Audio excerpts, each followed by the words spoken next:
My name's Edwin Charles Cobb. Nice to meet you. I come from God. No, I'm just kidding.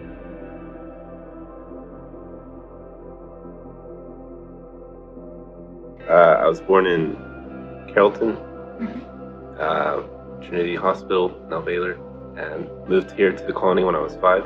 My dad worked, he was a geologist. He graduated from University of Texas, and he was really big into nature, so that was his main line of work. He also did a lot of carpentry, but he didn't really do it for money or for a living or anything. I really don't have, I always feel very fortunate and blessed that I didn't have a rough childhood growing up. I was really fortunate that I had Christian parents. It was a Christian household. Even when we were living in Carrollton, we went to a church in Plano, and it was a pretty spirit-filled church, I'll be honest. It wasn't as crazy coming to Risen Nation for me, at least, just because I had experienced some of the things when I was growing up, and that was really cool. They had a good relationship. I constantly saw my dad. He would tease us a lot. He liked to egg people on, but it was like fun and loving most of the time. Sometimes I got upset. But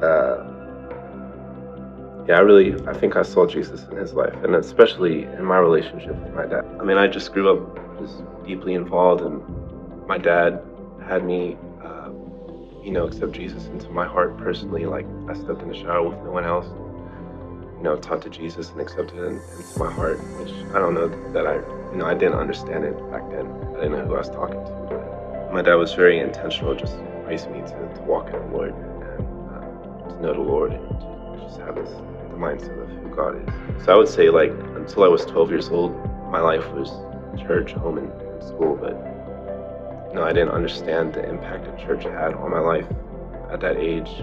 By the time my dad passed away, I kind of stopped going to church. I wasn't as intentional about being there for her. In a way, I kind of feel like we were both just on our separate paths when it happened.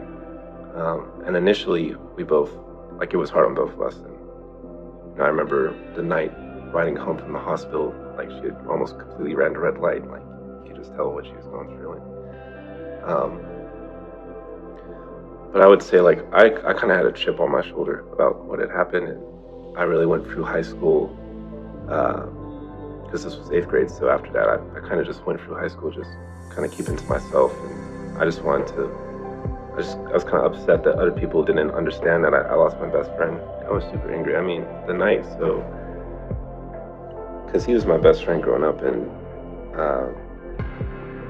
I just didn't really get to have a lot more grown-up experiences with him that I wanted to back then. It's fine now. It's not what it used to be. But I remember that night in the hospital, and he was just laying there, and I was crying and everything. And I looked out into the hallway, and I just saw people walking by, laughing, not really noticing. And my mom had stepped out of the room, so I was just in there by myself.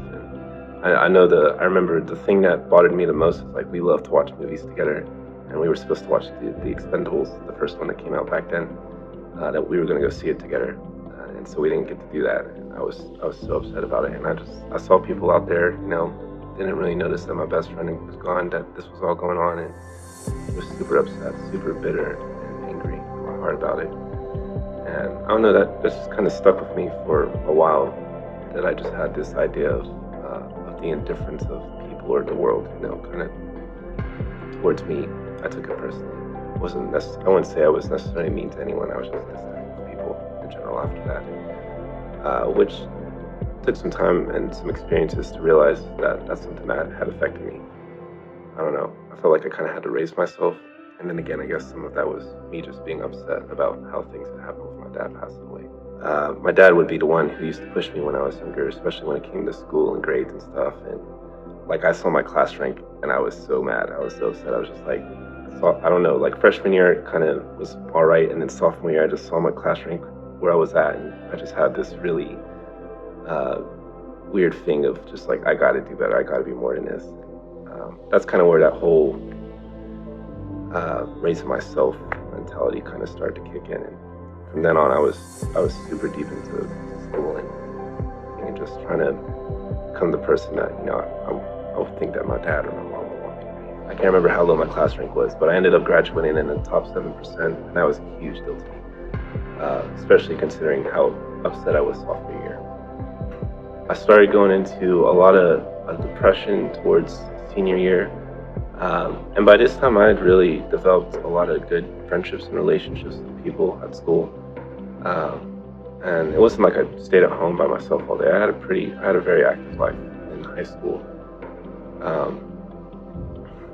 Even despite the experiences I had in middle school, a lot of rejection and stuff, still able to kind of move past it in high school, and I would hang out with people, but there was still just this kind of chip on my shoulder, like my friends see me this kind of way, or people just think I'm a nobody, blah blah blah, or people don't understand I'm by myself. My dad passed away, and then there's also this little emptiness thing, and I'm trying to be this awesome person that it's not filling up here. Once Mom picked up the job that she was at and really started getting into it, she wasn't home as much, and I took a lot of that internally and kind of took it personally too, like she's not here, which it's different looking at now, but back then it's like my mom's barely at the football game, she's always at work, she doesn't have time to get home. I mean, she had to do that, but it was really hard back then, and that's not something I realized initially. It didn't come out till later, but that was kind of building up in the background too. And so I get in after football season ends in my senior year.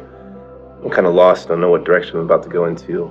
Just started applying for scholarships and stuff, and eventually I meet this girl who happened to be my first girlfriend, which I kind of talked to the girls before this, and just kind of messed around, flirted around or whatever. But me and her had got into this relationship, and I didn't think it was gonna turn into what it turned into, but it got pretty serious before too long. And I don't regret it, because the Lord uses everything, and not only is there a reason and a purpose, but you can't grow and receive what the Lord has for you to become if you don't go through certain seasons. I had already messed around with drugs and stuff before, growing up a little bit here and there, but I didn't really do it regularly until senior year. Now I'm coming out of high school and moving into college, and in this really toxic relationship, a lot of cheating and lying and all this other stuff involved, and I was still pretty depressed, and I tried to fill that hole with that relationship, but that didn't work out. Found my identity in her, but I also really had my whole future planned out, my heart with her. So the idea of us not getting back together was just something that I didn't really move on from. As that stuff kind of continued towards the end of semester, I just eventually started getting involved with more drugs and parties and stuff. So I went from filling the hole with her because she wasn't there anymore. I started filling it with the other stuff, with substances. So that's how I got. That's mainly how I got involved in using drugs and drinking and parties and all that stuff. I had been messing around with taking LSD with some of the kids up there, and I eventually took it this one time, and probably one of the worst experiences I had. I went on a two-week trip on LSD, and I was going back and forth between hospitals and jail cells for 2 weeks. They finally got me into the cell, and it was so crazy. It's like Holy Spirit was just like right there, and I just started breaking out in laughter, and it was like I was full of joy. It was just the weirdest experience, and like one of the guards came up, and the word he spoke, I know it was my father, because like he came up to the door, and he could tell I was anxious and freaking out in the natural, but the guard said, "It's okay, I'm going to be here all night." Like I knew it was God. I knew it was God talking to me. And my mom went through the worst part of it, and my brother flew down from California down to here to come help her pick me up.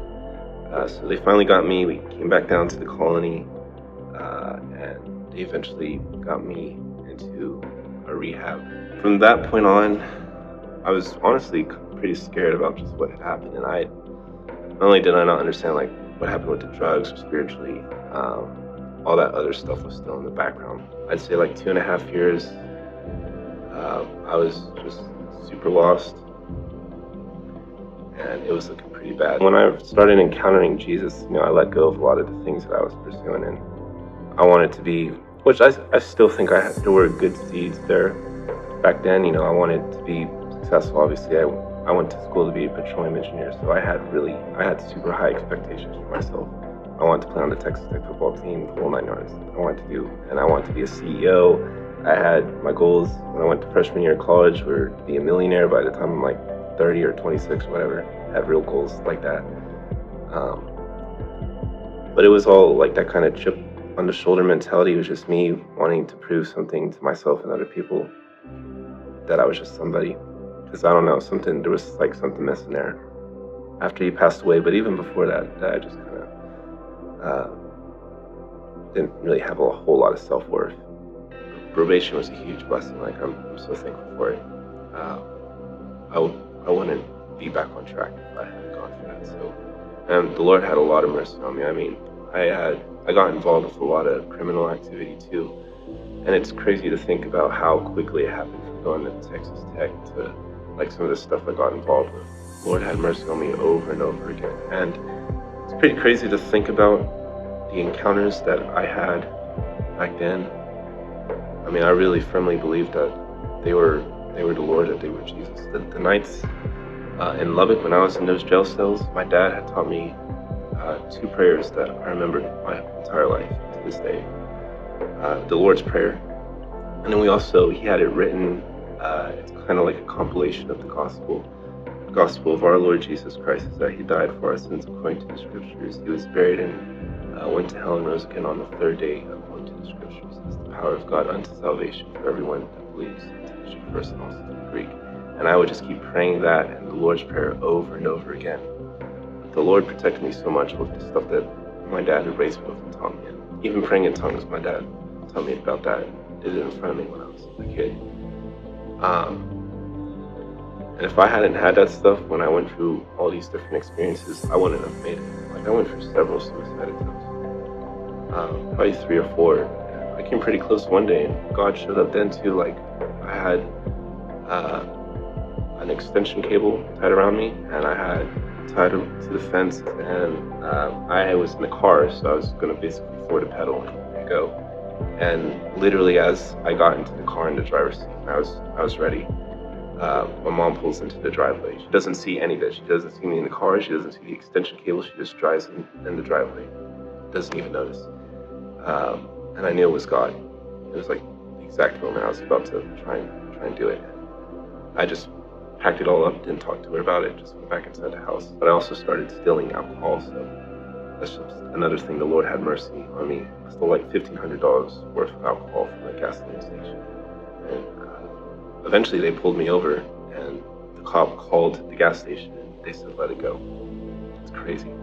It's crazy. It makes no sense. But after those experiences, this hunger and desire for this person that I knew was real, that had touched me, and had encountered me like personally, not of my own choosing. I knew he was doing it on his own, but it just kept growing and growing, and I just kept having these experiences of like praying in the most wild situations, trying to talk to this God I didn't really know or understand.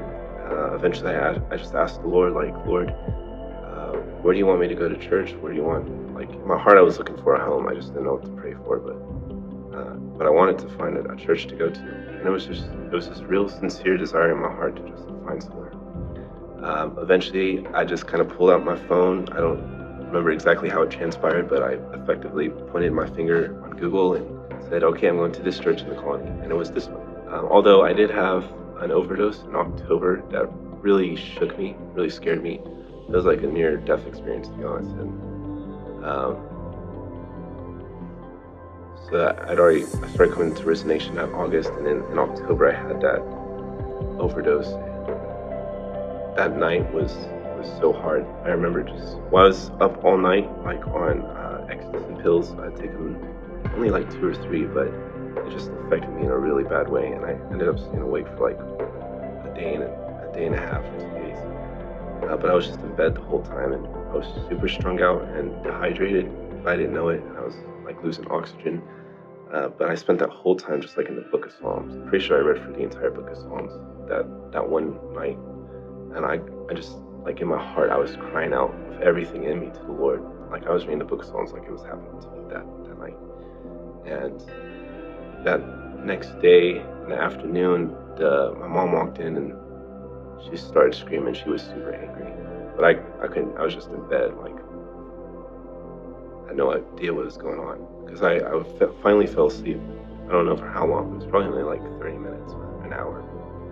I came to and she called the ambulance. And the ambulance came and picked me up. And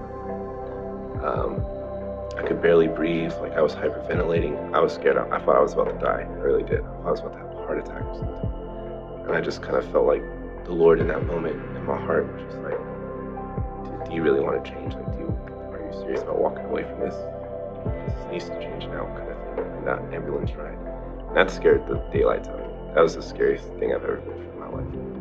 And I had experienced, plenty of the goodness of the Lord, but I also feel like the fear of the Lord was appropriate for that moment. And if I wouldn't have had that experience, I wouldn't have understood the consequences of how serious it was. And I'm glad it happened. And I'm glad the Lord kept me from it too. And so after that, I'd already told my probation officer up to that point about things going on. So I also told her about the overdose. And that may have just kind of expedited things, but she was so kind and patient. Like, there's no reason that she didn't have me sent to county jail, even not once. Like, I told her over and over again, like, I used cocaine, I drank alcohol. She didn't have me sent to county jail once. I should have. I was on probation for like June to December, and I don't know if I failed one UA with meth and cocaine. Should have been sent to jail for that too. She never sent me to jail. She eventually got me into that rehab that I went to, and I've shared a little bit about that, but that was a huge blessing. And next year in March, I ended up going to that 90-day rehab, Christian Farms Treehouse, and the Lord really worked in my heart up there. I value probably more than anything was all those encounters and experiences I had with him. I firmly believe it was the Lord, just when in those seasons of like even the drug use and just the spiritual bondage that I was living in back then. I value that so much, and I reflect about it a lot, just like the relationship that the Lord started with me even back then, when it didn't make sense and deserve it and earned it. Didn't even know him. He was already like stirring this thing in my heart to walk with him. And like seeing it now today off of probation and how real it's become to me, not because of me, just like I still don't understand, but he's there, and it's just the most amazing thing.